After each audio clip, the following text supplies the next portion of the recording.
Moist chocolate cake. Ayan. Isang 7 by 3 at saka dalawang bento. Ayan, hi guys! Gagawa tayo ng chocolate cake. Ayan, meron tayong ditong 1 and 3/4 cup na all-purpose flour. Ayan, shift muna natin ating mga dry ingredients. Meron tayong 1 cup na cocoa powder. Dutch ang gamit ko dito mga sis. Meron tayong 1½ teaspoon na baking soda, 1½ teaspoon ng baking powder. Ayan, i-shift lang natin.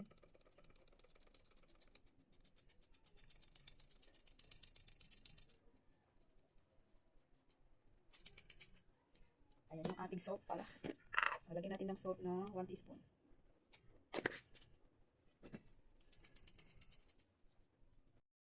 Ayan, mix lang natin mga sis.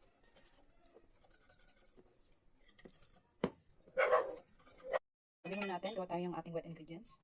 Gawin naman natin yung ating wet ingredients. Meron tayong dalawang egg jam, large. Meron tayong 1 cup na milk, tapos 1 teaspoon na white vinegar. Ayan. Pinag-curdle ko lang yan. Tapos yung ating half cup na canola oil. Yung ating vanilla.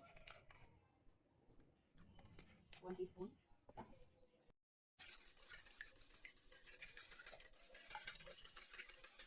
Ayan, tapos itong ating sugar. 1 cup na wash sugar, tsaka yung wash sugar yung segunda mga sis, tsaka white sugar. Ayan, pinaghalo ko mga sis. Maganda kalalabasan yan. Meron siyang brown sugar. Pero hindi yung brown, ano, segunda lang yung mga sis.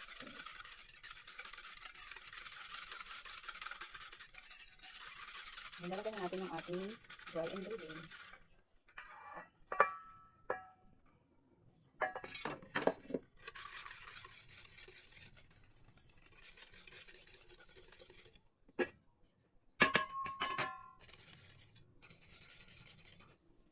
Hindi na natin ito ng maayos.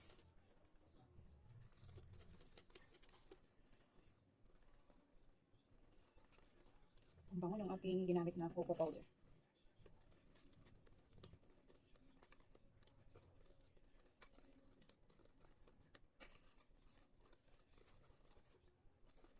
Ayan, tapos yung ating hot water.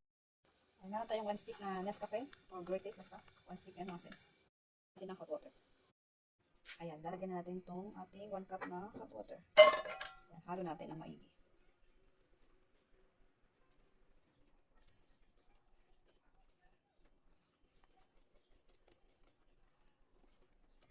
Huwag natin i-overmix.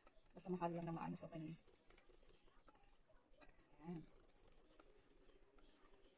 Para maging more smooth pa, ano natin, sasalain ulit natin mga sis. Sasalain ulit natin.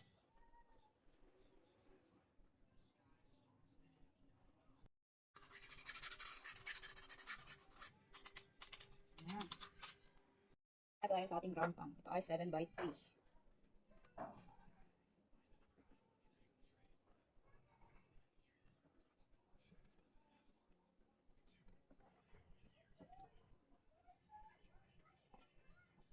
Ayan.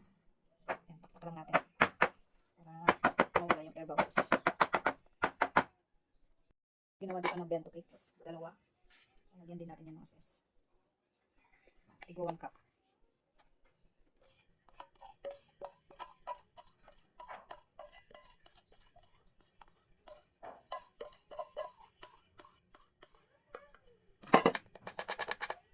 Salang natin ito sa oven mga sis. Moist chocolate cake. Ayan. Isang 7 by 3 at saka dalawang bento.